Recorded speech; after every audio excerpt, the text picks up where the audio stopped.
Well, that would be thinking, okay, well, now that I've worked my way up and I've been doing this for a while, maybe you get your own salon or something like that. That would be where you're thinking like exceptional squat. Or like if you have more experience, you're gonna get paid more for whatever. Yeah, pretty much. Yeah.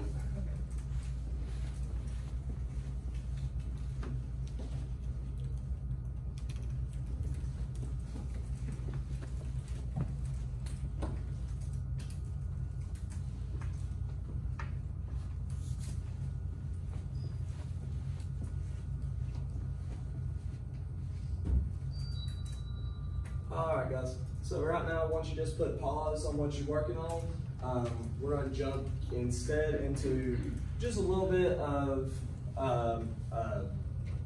sort of a preview of next week. I want to get you guys sort of set for next week and what we're going to be doing and accomplishing.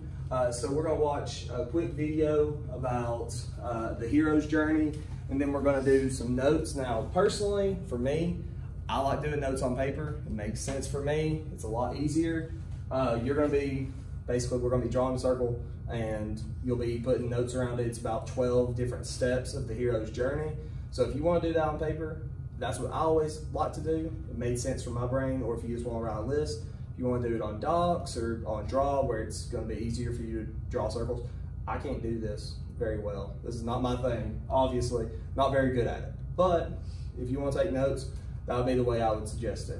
Okay, so I would suggest taking notes on this because next week we're going to be using it. Okay, but first, don't worry with that yet. We're going to watch a video first, and then following the video, we'll jump into a little bit of the notes. Okay?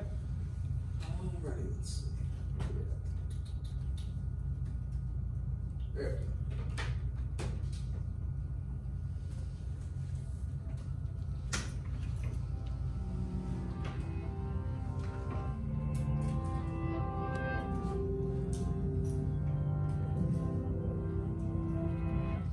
What did Harry Potter, Katniss Everdeen, and Frodo all have in common with the heroes of ancient myths? What if I told you they are all variants of the same hero? Do you believe that? Joseph Campbell did. He studied myths from all over the world and published a book called The Hero with a Thousand Faces, retelling dozens of stories and explaining how each represents the monomyth or hero's journey. So, what is the hero's journey? Think of it as a cycle. The journey begins and ends in the hero's ordinary world, but the quest passes through an unfamiliar, special world. Along the way, there are some key events. Think about your favorite book or movie. Does it follow this pattern? Status quo. That's where we start. 1 o'clock. Call to adventure. The hero receives a mysterious message, an invitation, a challenge. 2 o'clock. Assistance. The hero needs some help, probably from someone older, wiser. 3 o'clock. Departure. The hero crosses the threshold from his normal, safe home and enters the special world and adventure. We're not in Kansas anymore. 4 o'clock. Trials. Being a hero is hard work. Our hero solves a riddle, slays a monster, escapes from a trap. 5 o'clock. Approach. It's time to face the biggest ordeal, the hero's worst fear. 6 o'clock. Crisis. This is the hero's darkest hour. He faces death and possibly even dies, only to be reborn. 7 o'clock. Treasure. As a result, the hero claims some treasure, special recognition, power. 8 o'clock. Result. This can vary between stories. Do the monsters bow down before the hero, or do they chase him as he flees from the special world? 9 o'clock. Return. After all that adventure, the hero returns to his ordinary world. 10 o'clock. New life. This quest has changed the hero. He has outgrown his old life. 11 o'clock. Resolution. All the tangled plot lines get straightened out. 12 o'clock. Status quo, but upgraded to a new level. Nothing is quite the same once you're a hero. Many popular books and movies follow this ancient formula pretty closely, but let's see how well The Hunger Games fits the hero's journey template. When does Katniss Everdeen hear a call to adventure that gets this story moving? When her sister's name is called from the lottery? How about assistance? Is anyone going to help her on her adventure? Hey, Mitch. What about departure? Does she leave her ordinary world? She gets on a train to the capital. Okay, so you get the idea. What do you have in common with Harry Potter, Katniss Everdeen, and Frodo? Well, you're human, just like them. The hero's journey myth exists in all human cultures and keeps getting updated because we humans reflect on our world through symbolic stories of our own lives. You leave your comfort zone, have an experience that transforms you, and then you recover and do it again. You don't literally slay dragons or fight Voldemort, but you face problems just as scary. Joseph Campbell said, "In the cave you fear to enter lies the treasure you seek." What is the symbolic cave you fear to enter? Auditions for the school play? Baseball tryouts? Love? Watch for this formula in books, movies, and TV shows you come across. You will certainly see it again, but also be sensitive to it in your own life. Listen for your call to adventure. Accept the challenge. Conquer your fear and claim the treasure you seek. And then do it all over again. Excellent. Let's see. Oh, come on now. There we are. Okay. So, if you guys want to get out something to take notes with, it's not too much. It's only about 12 different steps we're going to be looking at. Oh, I didn't know I started already. Awesome. So let's see.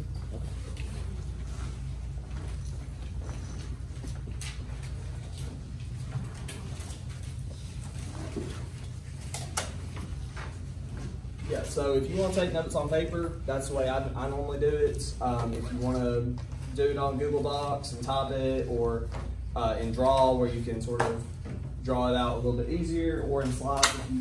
However you take notes best, you know the best way that is for you to learn and remember things. That's the way I suggest you do it, okay?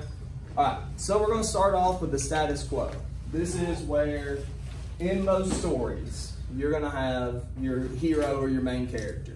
Oftentimes, your hero main character, they've been through something. They're going to be going through some kind of journey as they go along. This is what we actually call the hero's journey, or what's known as the monomyth. What does the word mono mean when we put it in front of something? One, right? Mono means one. And what's a myth? What do y'all know about myths?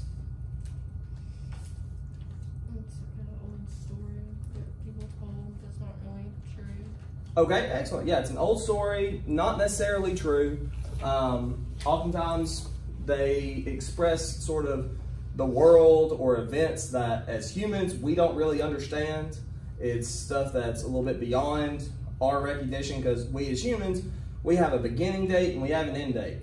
And then trying to think beyond the time that we're here on the earth, it's very difficult for us. So we use myths to sort of express that. So we're going to start off here at the status quo. This is sort of our beginning of the story. Start on top. This is where your hero, it normally is. This is like the everyday, normal world. So let's just call this up here like the ordinary world. Ordinary world. So while they're in the course of their everyday, normal life, everything's cool, status quo, nothing's changed. At a certain point, something's going to happen. Something's going to call these people, call our hero to adventure. And they're going to receive this call to adventure. Now, oftentimes, this could be, let's say your main character is a farmer. And the farmer in the town that he's in, his little village, there's a dragon a couple villages away that's going to come and attack and totally destroy his crops and his entire village, unless he does something about it. He is the only one that can really fight and do the things that are necessary to get this done. Sometimes your hero is very reluctant. After they get this call, they're like, I don't really want to. No, thank you. Not really my thing. I just plant crops. That's all I do. I don't really need to go off and do anything different. But through the course of this, they may refuse the call to begin with, but they're going to get assistance of some type. They're going to have some type of assistance. I'm going to move this down a little bit. They're going to get some type of assistance that's going to help them out. So this would be like a mentor, character, somebody that's older or wiser, sort of provides them with the encouragement they need to go off and do whatever great task it is that they're tasked with doing. Now again, this isn't just in, fiction. This is even with y'all in your normal everyday lives. You start here at the start of your senior year, the status quo. You're beginning as this certain person. This is how you are, this is what you've done, all in the past. You know where you're currently sitting at.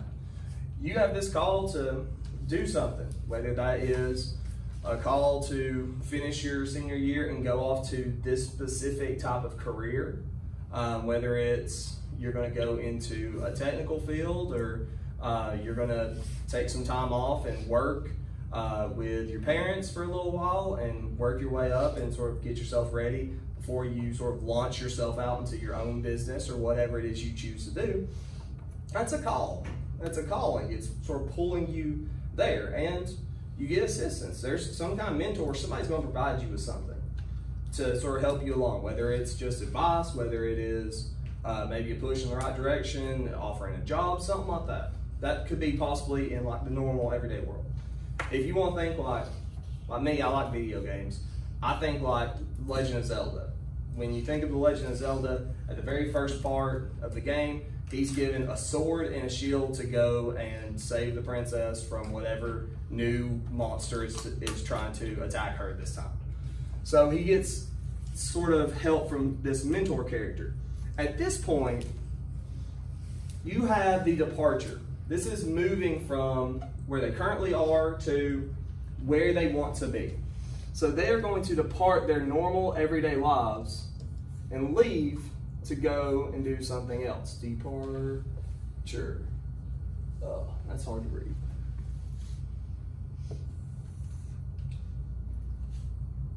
Yeah, I made that a little bit too far. Let me put that on the inside for you guys. Departure.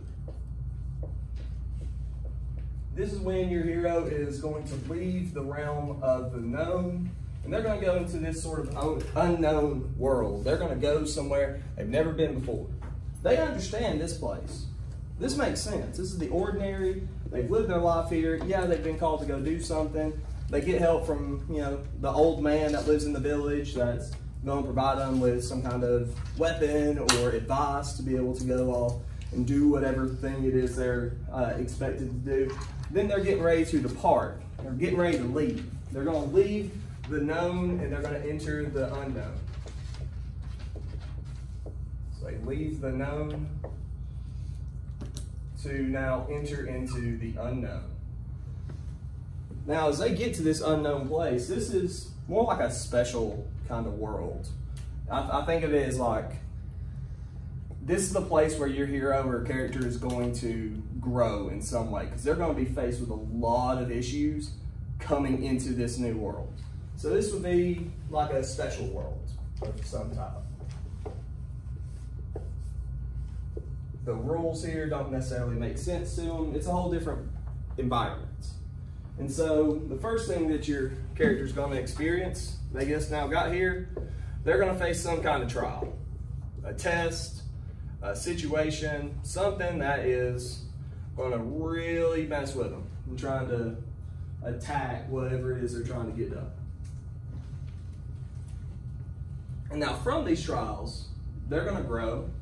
They're going to have some victories. They're going to have, these are sort of like your early bosses in games or in stories, where the first couple, yeah, they're difficult, but you always feel like you're going to be able to get past them. These are things that, though, while you get past them and you fight these, you learn something. You've grown in some way that's going to help you out with the next section, which is number 5, and that is the approach. Or this is essentially, the way I think of it, it's the start of the fight. This is where you are approaching the big boss, whatever it is that you're trying to take down.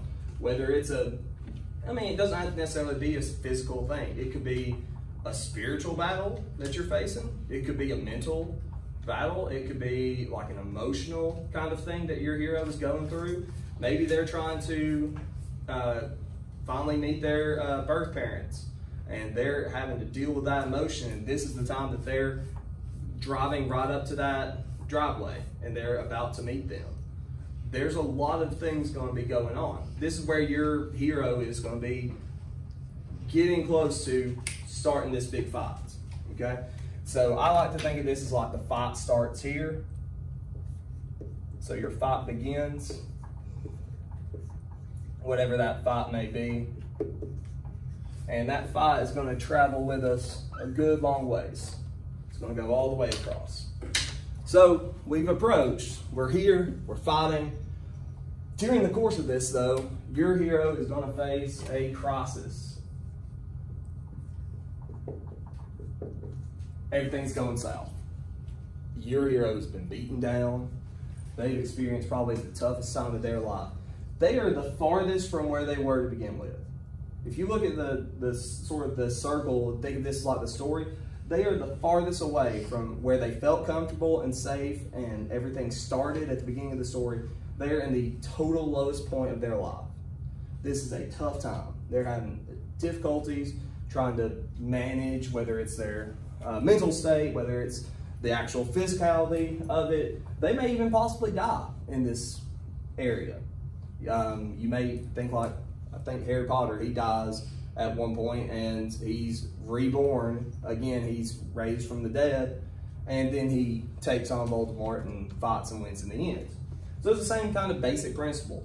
Here you're going to have your heroes in some form of dire crisis that it's going to really test them.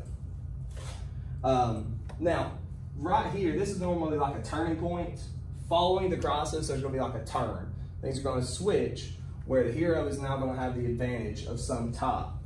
And then eventually, as they fight really hard, they do the best that they can, they achieve some treasure, whatever that treasure is. If the treasure is friendship, if the treasure is understanding who they want to be for the rest of their lives, whether it's finding out this is, they finally vanquished whatever foe they were facing. This is the time where they've attained whatever they came down here to get, they got it. Whatever they came seeking, they were able to get it done. So the treasure has been won, and they've made some kind of big effort here, which leads to the final result. The result, essentially, your hero wins. This is the point where they win. They're starting to move back to the world that they once knew. It's all sort of done. They've experienced everything they needed here. They've sort of got to that end point, and they're ready. Okay, time to move ahead. So as they have this final result, they're going to move to number 9, which is the return. And this is very odd. The return is very weird because they've spent a huge chunk of time throughout this whole experience down here in this special world, going through whatever trials, tribulations. They fought, they've attained whatever treasure. They've made a lot of progress down here. They are no longer the same person we knew up here. Something has definitely changed in them. They are no longer who they were to begin with. They are now changed in some way. They went through some victories, they went through some defeats, and now they've come out on the other side. They're ready to return back to the normal world. But they're going to come back different. They're not going to stay the same. So they're going to come back and enter with a new life.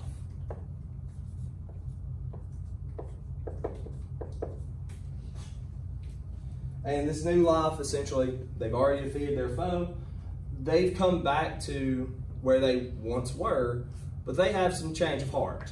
They have a new perspective on how they're going to treat people, or they return with, let's say our farmer, he's returned after vanquishing the dragon. He got the mystical amulet that when he takes it back to his field, It's going to bring water back to the field, and he's going to have a good crop, which was something that he didn't have at the start because it was being, eaten by a dragon. So now you found something that's changed everything. It's made a difference. Now from this new life, this is when we have our resolution.